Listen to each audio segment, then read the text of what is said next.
திரு ஜீவ சகாப்தன், திமுகவில் கூட்டணியில் என்ன நடந்துகிட்டு இருக்குன்னு நினைக்கிறீங்க உங்கள் பார்வையில்? எனக்கு தெரிஞ்சு அவங்க மாநில தலைமையும் டெல்லி தலைமையும் உறுதியாக தான் இருக்கிறாங்க. ரெண்டு பேரும் சேர்ந்து தான் இந்த தேர்தலை சந்திக்கணுங்கிறதுல 100க்கு 100 விழுக்காடு உறுதியாக இருக்கிறாங்க. செல்வ பெருந்தகை இந்த பிரவீன் சக்கரவர்த்தியை கிட்டத்தட்ட அவர் ஒரு சங்கியின் குரலாக பேசுகிறாருன்னு வேற யாரும் சொல்லலை. தமிழ்நாடு காங்கிரஸ் கமிட்டியின் தலைவர் செல்வ பெருந்தகை நேற்றிரவா முன்னாடி இரவான்னு தெரியல, ரொம்ப ஓப்பனாகவே சொல்லிட்டாரு. தமிழ்நாடு மாதிரி ஒரு மாநிலத்தை உத்தரப்பிரதேசம் மாதிரி பாஜக ஆளுகின்ற மாநிலத்தில் ஒப்பிடுவது காங்கிரஸ் பாரம்பரியத்திற்கே எதிரானது. திராவிட இயக்க பாரம்பரியங்களை காங்கிரஸ் கட்சி பாரம்பரியமே ஆன்டி இந்துத்துவா. சரி, எங்க ராகுல் காங்கிரஸ் கட்சிக்குள்ள ஒருத்தர் ஆர்எஸ்எஸ் பிஜேபி குரலா ஒழிக்கிறாருன்னா ஆர்எஸ்எஸ் பிஜேபிக்கு எதிராக இருக்கக்கூடிய காங்கிரஸ் கட்சி ஏன் அவருக்கு உள்ளே வச்சிருக்கு? வெளியே அனுப்ப வேண்டியதானே? ஒரு கட்சிக்குள்ள நம்ம யாரு, அவங்க என்ன பொறுப்புல இருந்து பேசுறாங்கிறதா நமக்கு முக்கியம். காங்கிரஸ் கட்சிங்கிறது ஒரு ஜனநாயக கட்சி. அது என்ன மாதிரியான ஜனநாயகம்? சங்கி குரலா ஒருத்தர் ஒடிக்கலாருன்னா சங்கிகளுக்கு எதிராக சமகாரம் செய்யற நீங்க வெளியே அனுப்ப வேண்டியதானே? வட இந்தியாவில் பாத்தீங்கன்னா பாதி பேர் சங்கியா தான் இருப்பாங்க காங்கிரஸ்ல. நீங்க தமிழ்நாட்டு காங்கிரஸ் மாதிரி எதிர்பார்க்காதீங்க. தமிழ்நாட்டில் தேசிய கட்சிகளே கூட ஒரு திராவிட தன்மையில தான் இருப்பாங்க, ஒரு முற்போக்காக தான் இருப்பாங்க. வட இந்தியாவில் காங்கிரஸ் அப்படி இருக்காது. உங்களுக்கு இங்க தான் தேசிய கட்சிகளே ஒரு திராவிடத்தன்மை மாநில உணர்வுகளோட இருப்பாங்க. அங்க கமல்நாத்துகள் இருப்பாங்க. ஏன் நம்ம கேரளாலே சசி தரூர் அப்பப்ப என்ன முடிவு எடுக்கிறாரு அப்படின்னு தெரியாது. அதனால நான் மீண்டும் மீண்டும் சொல்றேன், இந்தியாங்கிற ஒரு இவ்வளவு பெரிய அமைப்பு ஒரு துணைக்கண்டத்தை வச்சுக்கிட்டு இந்த துணைக்கண்டம் முழுவதும் ஒரு கட்சி ஒரு கான்செப்ட்ங்கிறதே ஒரு பாசிசம் தான். அது பேசினா பெரியாருடைய தனித்தமிழ்நாடு கேட்குற மாதிரி வரும். அது இப்போ இந்த வாதத்துக்கு தேவையில்லைங்கனால நான் தவிர்த்துட்டு போறேன். அதான் பெரியாருடைய கொள்கை. அதான் இது வந்து ஒரு மாநிலங்களே அல்லது எல்லாமே தனித்தனி நாடுங்கிறது தான் பெரியாருடைய கொள்கை. அந்த கான்செப்ட் படி அதை பார்க்கணும். அது பெரிய சப்ஜெக்ட், நான் அதுக்குள்ள போகல. அதனால தேசிய நாடா இருக்கிறோம், ரைட், ஓகே. தேசிய கட்சிங்கிற கான்செப்டே அடிப்படையில் ஜனநாயகத்துக்கும் ஒரு இயற்கைக்கு முரணானதுங்கிறது தான் ஒரு அடிப்படையான திராவிட இயக்க கொள்கை. அதனால காங்கிரஸ் கட்சி மாதிரி காஷ்மீர்ல இருந்து கன்னியாகுமரி வரை ஒரே சிந்தனை, ஒரே தலைவர், ஒரே மாநிலத்திலிருந்து ஒருத்தர் வருவார், பிரதமர், எல்லாமே இங்க பெரியார் மண்ணுக்கு எதிரானது தான். அதனால அந்த கான்செப்ட் ரொம்ப ஐடியாலஜிக்கலா போகும். அதனால காங்கிரஸோ பிஜேபியோ இந்தியா முழுமைக்கும் ஒரு கட்சி ஒரே சிந்தனைங்கிறதே இயற்கைக்கு முரணானதா நான் பாக்குறேன். ஸோ அதனால வரக்கூடிய பிரச்சனைகளா தான் இதை நான் பாக்குறேன் அந்த பார்வையில. மற்றபடி நம்ம யாரை இப்ப இன்னைக்கு எடுத்துக்கணும்? செல்வ பெருந்தகை தான் தமிழ்நாட்டுக்கு எல்லாமே. சரி, யார் சொல்றா? காங்கிரஸ் டெல்லி தலைமையால் நியமிக்கப்பட்டவர் தானே அவரு. அவர் தான் தெளிவா சொல்றாரு. சரி, அவர் சொல்றாருங்க. ஆனா மறைமுகமா எங்களுக்கு 36 சீட்டு வேணும், 3 அமைச்சர்கள் வேணும்னு டிமாண்ட் வைக்கிறதான செய்திகளும் வருது.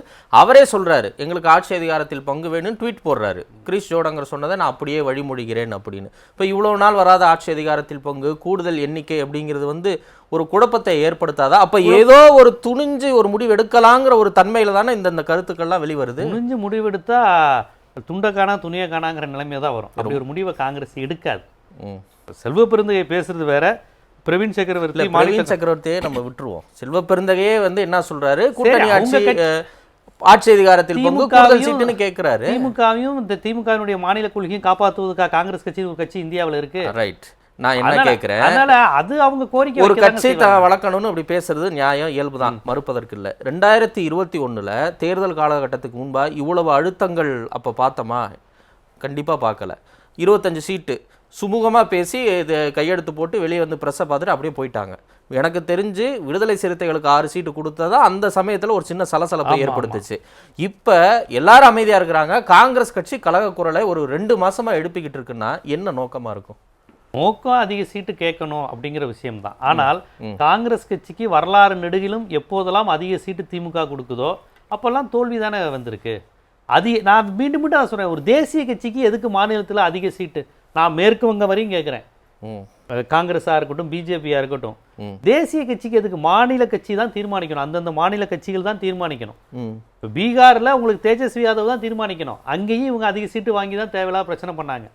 மம்தாவோட அங்க காங்கிரஸும் பிரச்சனை, சிபிஎம்மும் பிரச்சனை, அது வேற சில பிரச்சனைகளை ஓடுது. தமிழ்நாட்டை பொறுத்தவரை ரொம்ப சிறப்பா இருக்கு. அது மட்டும் இல்லாம காங்கிரஸ்க்கான உரிய மரியாதையை கொடுக்குறாங்க. காங்கிரஸ் கட்சியை பழைய காங்கிரஸா பார்க்கல. இந்திரா காந்தி காங்கிரஸ் இல்ல, இது ராஜீவ்காந்தி காங்கிரஸ் இல்ல, ராகுல் காந்தி காங்கிரஸ்ங்கிறது தமிழ்நாட்டுக்கு ரொம்ப நெருக்கமா இருக்கு. அவருடைய முற்போக்கு, சோசலிசம், பிற்படுத்தப்பட்டவர்களுக்கான இடஒதுக்கீடை பத்தி பேசின ஒரே தலைவர் காங்கிரஸ் கட்சியில அவர் தானுங்க. பிபி சிங் வந்து காங்கிரஸ்ல வந்து விலகி வந்து தானே பேசுறாரு. உங்களுக்கு எல்லாருமே உங்களுக்கு ப்ரோ பிராமின் தானே. ராஜீவ்காந்தி, இந்திரா காந்தி, சண்டை போட்ட மொரார்ஜி தேசாய் எல்லாருமே ப்ரோ பிராமின். முதலே பேக்வர்டு கிளாஸ் எங்க? பார்லிமெண்ட்ல யாருமே உங்களுக்கு பேக்வர்டு கிளாஸ் இல்ல, ஷெட்யூல் காஸ்ட் இல்ல. இது என்ன? இது வாட் இஸ் திஸ்? நான் இதுக்கு வெக்கப்படுறேன். ஏன்னா அவர் வந்து ஒரு அப்பர் காஸ்ட்ல பிறந்திருக்காரு. ஒரு பிசி எம்பிசி எஸ்சியினுடைய நிலையே தெரியாம இவ்வளவு நாள் வாழ்ந்திருக்கேன்னு வெக்கப்படுறேன், எனக்கு ரொம்ப கூச்சமா இருக்கு. ஸோ இவ்வளவு ஒரு நேர்மையான தலைவரா ராகுல் காந்தி இருக்கின்ற ஒரு ராகுல் காந்தி அவருடைய கொள்கைக்கு எந்த இடமா திராவிட இயக்க சிந்தனையும் பெரியாரிய கொள்கையும் இருக்கு. அதுபோல கார்பரேட்டுகளுக்கு எதிராக இருக்கிறாரு. கார்பரேட்டுகளுக்கு எதிர்ங்கிறதும் காங்கிரஸ் உடைய கொள்கை கிடையாது. அவங்களும் கேபிட்டலிசத்தை ஆதரிக்கிறவங்க தான். கிரானிக் கேபிட்டலிஸ்ட்ங்கிற விமர்சனத்தை கடந்த காலத்துல சந்தித்த கட்சி தான் காங்கிரஸ். ஆனா இன்னைக்கு இவர் முழுக்க முழுக்க அதானி அம்பானி கார்பரேட் எதிர்ப்பு பேசுறாரு.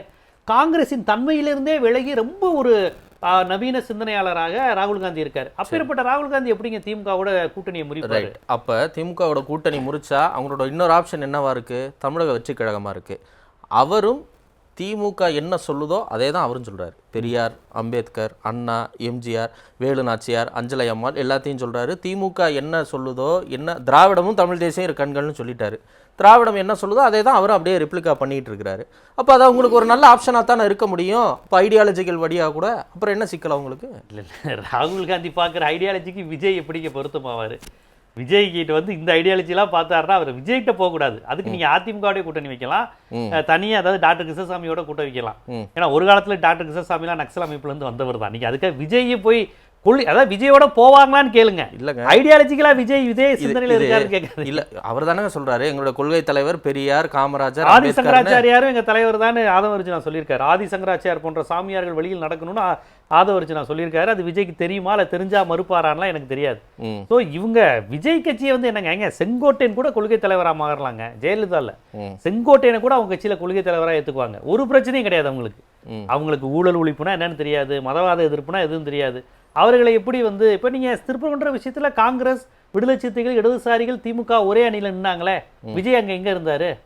திருப்பரங்குன்ற விவகாரத்தில் எந்த இதில் இருந்தாங்க? நீங்கள் விஜய் ஸ்டாண்டை பேசுகிறீங்க, நான் காங்கிரஸ் ஸ்டாண்டை பேசுகிறேன். காங்கிரஸ் கட்சிக்குள்ளேருந்து ஒருத்தவங்க தாவேக்காவை ஒரு நல்ல ஆப்ஷனாக சொல்லி டெல்லி வரைக்கும் போய் பேசுகிறாங்க. அது நல்ல ஆப்ஷன் இல்லைங்க. அதுக்கு பிஜேபியோட நீங்கள் கூட்டணி வைக்கலாம். காங்கிரஸ் பிஜேபியோட கூட்டணி வைக்கிறதும் விஜயோட கூட்டணி வைக்கிறதும் ஒண்ணுதான். உங்களுக்கு அரசியலற்ற இடம்ங்கிறது வலதுசாரிகளால் தான் நிரப்பப்படும். உங்களுக்கு எப்பவுமே இடது வலது மையம்னு ஒரு கான்செப்ட் கிடையாது. ஒண்ணு இடது தான், ஒண்ணு இடது திராவிடம் இந்துத்துவமா தான் இருக்கணும். அதான் விஜய் பேட்டி கொடுத்ததாக சொல்லி ஒரு பேட்டி வெளிவந்ததுல, அந்த பேட்டி கொடுத்ததா சொன்ன பேட்டியிலேயே நீங்க இடதா வலதா மையமானு கேட்டா அவர் சொல்றாரு இடதும் அல்ல வலதும் அல்ல மையம் அல்ல. எங்கேயோ கேட்ட குரலா இருக்கும் உங்களுக்கு. அந்த குரலை விட பயங்கரமான குரலா இருக்கு. இடதும் அல்ல வலதும் அல்ல மையம் இல்ல, இஷ்யூ பேஸ்டு நிப்பேங்கிறாரு. இஷ்யூ பேஸ்னா என்ஜிஓ நடத்துறாரா, லைன்ஸ் கிளப் நடத்துறாரா, என்ன எதுவுமே தெரியாது. அவருக்கு எதுவுமே தெரியாதுங்க. இப்போ இந்த நான் சொன்ன விஷயம் கூட அவர் கொடுத்த பேட்டியில் இருக்கான்னு அவருக்கே தெரியாது. ஏன்னா அவர் பேட்டி கொடுத்தாரான்னு அவருக்கே தெரியாது. ஏன்னா அவர் பேட்டி கொடுத்ததா ஒரு பிம்பத்தை உருவாக்குறது டெல்லியோட அசைன்மெண்ட் அப்படி ஒரு பண்ணியிருக்காங்க, அவ்வளவுதான். ஸோ இப்படிப்பட்ட நபர்கிட்ட போய் நான் ராகுல் காந்தியை அவ்வளவு பில்டப் கொடுத்துருக்கேன், நீங்கள் விஜயோடையும் ஐடியாலஜிக்கெல்லாம் ஒன்று சேருவாரா அப்படின்னு கேட்டிங்கன்னா பாவம், ராகுல் காந்தியை அவமானப்படுத்துகிற மாதிரி ஐடியாலஜியை அவமானப்படுத்துகிற மாதிரி. அதனால் விஜயோட போவதற்கு வாய்ப்பு இல்லை. விஜயோட போனால் 100 சீட்டு கிடைக்குங்க காங்கிரஸ்க்கு, எழுதி வச்சுக்கோங்க. ஆனால் ஒரு சீட் கூட ஜெயிக்க மாட்டாங்க. சீட்டு கிடைக்கும். ஒரு முறை அந்த கமலஹாசன் முஸ்லீம் அமைப்புகள் எல்லாரும் கூட்டணி வச்சாங்க. அந்த எஸ்டிபிஐ வச்சாங்க, நம்ம நண்பர் கேஎம் ஷெரீஃப் எல்லாரும் போனாங்க. எல்லாம் 60, 50, 70 சீட்டு கமலஹாசனோட சேரும்போது அவங்களுக்கு என்ன பண்ணுறதே தெரியல. சரத்குமார் கட்சிக்கு அள்ளி கொடுத்தாரு கமலஹாசன். அந்த மாதிரி காமெடி தான் நடக்கும். எவ்வளோ சீட்டு வேணாலும் நீங்கள் வாங்கிக்கலாம், பிரச்சனையே கிடையாது. அள்ளி அள்ளி கொடுக்கலாம் காங்கிரஸுக்கு. ஆனால் நீங்கள் வந்து இங்கே நின்னீங்கன்னா ஜெயிக்கலாமா? 25 சீட்டு வாங்கி போன முறை 18 சீட்டு ஜெயிச்சிங்க. 63 வாங்கினப்ப வெறும் 5 தான், 48 வாங்கினப்ப வெறும் 8 தான் ஜெயிச்சிங்க. அப்போ தமிழ்நாட்டு மக்களுடைய இயல்பே ஒரு தேசிய கட்சிக்கு அதிகம் போடுவதை விரும்பலை. இதில் நீங்கள் கூட்டணி ஆட்சி அப்படிங்கிறது விரும்பவே மாட்டாங்க. அதை தான் திராசியாம் சார் தொடக்கத்திலே சொன்னார். 1980 எம்பி சுப்பிரமணியனுக்கும் கலைஞருக்கும் மிகப்பெரிய பிரச்சனை வந்து 2 பேருமே படுதோல்வி ஆச்சுல. அது 2 மாதத்துக்கு முன்னாடி தான் மக்களவை தேர்தலில் எம்ஜிஆர் படுதோல்வி, 2 இடம் தான் ஜெயிச்சாரு, சிவகாசியும் கோபிச்செட்டிப்பாளையம். ஆனால் அடுத்த இதில் பார்த்தீங்கன்னா எம்ஜிஆர் மிகப்பெரிய வெற்றி அடைஞ்சிட்டாரு. அப்போ என்ன காரணம்? இவங்களுடைய கூட்டணி இந்த மாதிரி காங்கிரஸுக்கு அதிக சீட்டு கொடுத்தது. எம்பி சுப்பிரமணியம் ஏற்கனவே வாழப்பாடி ராமமூர்த்தி அவங்க இவர் ஆளு, சம்பத் ஆளு, அவருக்கு ஏற்கனவே கலைஞரை பிடிக்காது. இந்த பிரச்சனைகள்லாம் தோத்தது. அது அந்த அனுபவம் இருக்கு இதுக்கு. அதனால அதிக சீட்டு கொடுத்தது, அது 2011 மிரட்டி வாங்கப்பட்டது 63. அது இயல்பானது அல்ல. அப்போ 20, 25 இந்த ரேஞ்சுக்குள்ள இருக்கும்போது காங்கிரஸும் ஜெயிச்சு சட்டமன்றத்துக்குள்ள போறாங்க அதிக இடம். இல்லைன்னா 3, 5ன்னு வாங்குறாங்க. திமுகவும் தோத்து போயிருது. இந்த வரலாற்றை பார்க்கும்போது எப்படிங்க திமுக காங்கிரஸுக்கு அதிக சீட்டு அமைச்சரவையில் பங்கெல்லாம் கொடுப்பாங்க? வாய்ப்பு இருக்கா? சரி, இல்லை தமிழ்நாட்டை பொறுத்தவரையும் கூட்டணி ஆட்சிங்கிற கான்செப்ட் கிடையாது. அது வரவும் கூடாதுன்னு நான் நினைக்கிறேன். கூட்டணி ஆட்சிங்கிறது ஒரு குழப்பமான ஆட்சி தாங்க. இவங்க நினைக்கிற மாதிரி ஜனநாயகத்தன்மை உள்ளது கிடையாது. இல்லை, நான் எப்படி கேட்குறேன், இப்போ பாசிசத்தன்மை கொண்ட பாஜகவே தனித்து ஆட்சி அமைக்கும் போது கூட்டணிக்கு வந்து அமைச்சரவையில் பங்கு கொடுத்து ஒரு ஜனநாயகத்தன்மையோடு நடக்குது. ஜனநாயகத்தை முழுமூச்சா கொண்ட இந்தியா கூட்டணி, திமுக கூட்டணி அமைச்சரவை கொடுக்கறது வந்து ஜனநாயகத்தின் ஒரு அங்கமா தானே பார்க்க முடியும். ஏன் அதை வந்து அப்படி மாத்தி பார்க்கணும்? நம்ம இந்தியா மாதிரி நாட்டை ஒரு கட்சி ஆட்சி செய்வது அப்படிங்கிறது ரொம்ப ஆபத்து. ஏதாவது ஒரு உத்தரப்பிரதேசத்திலிருந்து மத்திய பிரதேசத்திலிருந்து யாரோ ஒருத்தர் வந்து எல்லா மாநில மக்களையும் ஆட்சி செய்வதே ஜனநாயகத்துக்கு எதிரானது, கூட்டாட்சிக்கு எதிரானது. சரி, அப்ப உங்களுக்கு இந்தியா மாதிரி அமைப்புல பன்முகத்தன்மை கண்டிப்பா தேவை. இல்ல அது வேற. பாஜக தனித்து ஜெயிச்சாலே கூட்டணி அமைச்சரவை பங்கு கொடுக்குதுங்கும் போது அவங்களால குடைச்சல் வரும்னு அவங்களுக்கு தெரியாதா? ஆனா கொடுக்குறாங்கல்ல. ஏன் திமுக கொடுக்க மாட்டேங்குது? திமுக கொடுக்க வேண்டிய அவசியம் இல்லைங்க. திமுக மட்டும் இல்ல, அதிமுகவும் கொடுக்க வேண்டிய அவசியம் இல்லை. எதுக்கு கொடுக்கணும்? ஏங்க இப்ப தமிழ்நாட்டை பொறுத்தவரையும் திராவிட கட்சிங்கிறது இந்தியாவிலேயே ரொம்ப முற்போக்கா இருக்கு. முல்லை பெரியார் அணை பிரச்சனை சிபிஎம்முக்கோ காங்கிரஸ் எல்லாருமே அமைச்சரவையில் இருந்தா என்ன முடிவு எடுப்பீங்க நீங்க? இடபிள்யூஎஸ்ல தமிழ்நாட்டில் திராவிட கட்சியோட கட்சி இதுன்னு தேசிய கட்சியோட இல்ல இருங்க. அப்போ முல்லை பெரியார்ல தமிழ்நாட்டு காங்கிரஸும் தமிழ்நாட்டு கம்யூனிஸ்டுகளும் வந்து முல்லை பெரியாருக்கு கேரள சாதகமா நடப்பாங்கன்னு சொல்ல வர்றீங்க. இதுவரையும் என்ன மாதிரி முடிவு எடுத்திருக்காங்க? தமிழ்நாட்டு காங்கிரஸ் இல்ல தமிழ்நாட்டு காங்கிரஸும் தமிழ்நாட்டு இடதுசாரிகளும் காவிரியோ முல்லை பெரியாரோ நம்ம குரலை தானே பிரதிபலிக்கிறாங்க. கொடுத்தா ரொம்ப மகிழ்ச்சி. டெல்லி அவங்களுடைய தலைமையை மீறி தமிழ்நாட்டுக்கு சாதமா நடந்து கொண்டிருந்தால், தேசிய கட்சிகள் பாஜகவையும் சேர்த்து நடந்து கொண்டிருந்தால் எனக்கு மகிழ்ச்சி. எனக்கு தெரிந்தவரை சமாளிப்பாங்க, ஏதாவது பேசுவாங்க. இந்தியரா நம்ம இந்த நேரத்தில் தமிழரா இருக்க கூடாதுன்னு தான் பெரும்பாலும் அவங்க பேசி பார்த்திருக்கேன். நீங்க சொன்ன மாதிரி அவங்க அந்த இடத்துல மாநில உணர்வோடு தமிழராக தமிழர் உரிமைக்காக பேசியிருந்தால் எனக்கு ரொம்ப மகிழ்ச்சி. எனக்கு தெரிஞ்சு முல்லை பெரியாறுல எத்தனை பேர் அப்படி பேசியிருக்காங்க காங்கிரஸ் தேசிய கட்சிகள் என்று எனக்கு தெரியவில்லை. ஈழ பிரச்சனை தமிழீழ வேணுங்கிறது திமுகவுடைய கொள்கை. திமுக திராவிட கட்சியில் எல்லாமே தமிழீழ பாமக விடுதலை சிறுத்தைகள்லாம். தேசிய கட்சிகளுக்கு அந்த குழு கிடையாது. டெட் அகைன்ஸ்டா இருப்பாங்களே பாஜக இருந்து காங்கிரஸ்ல எல்லாமே தமிழீழத்துக்கு எதிரானவங்களாச்சே. இப்ப இந்த மாதிரி பிரச்சனை எல்லாம் தேவையில்லாம வரும். இப்ப தமிழ்நாடு சுயமா சிந்திக்க முடியாது. திமுக அதிமுக ரெண்டும் ஒரே கொள்கையுடைய கட்சி, மொழி கொள்கையிலிருந்து எல்லாவற்றிலும். அதனாலதான் சொன்னேன் தமிழ்நாடு காங்கிரஸ் கொஞ்சம் முற்போக்கா இருக்குங்கிறேன். இதுல நீங்க கூட்டணியில அமைச்சரவை தந்து என்ன பெரிய முற்போக்காக போகுது? அது திமுக பாத்துக்கும், அதிமுகவை பாத்துக்கும். 7 தமிழர் விடுதலை வந்து கூட்டணி ஆட்சி எல்லாம் இருந்துதான் பண்ணாங்களா என்ன? எல்லாம் இப்ப இன்னைக்கு ஆளுநருக்கு எதிரான இது திமுக பண்ணும்போது என்ன அமைச்சரவையில எல்லா இதுவும் சேர்ந்து அந்த முடிவு எடுத்தாங்க. எல்லா முற்போக்கான முடிவையும் மாநில கட்சியான திமுக அதிமுகவே எடுத்துருதே. கூட்டணி கட்சி போட்டு நெருக்கடி கொடுத்து நடக்கணுங்கிற அவசியங்கள் இல்லையே எங்களுக்கு. அது இருந்துச்சுன்னா எங்களுடைய மாநில சுயாட்சிக்கு ஆபத்து வரும்னு நான் பயப்படுறேன்.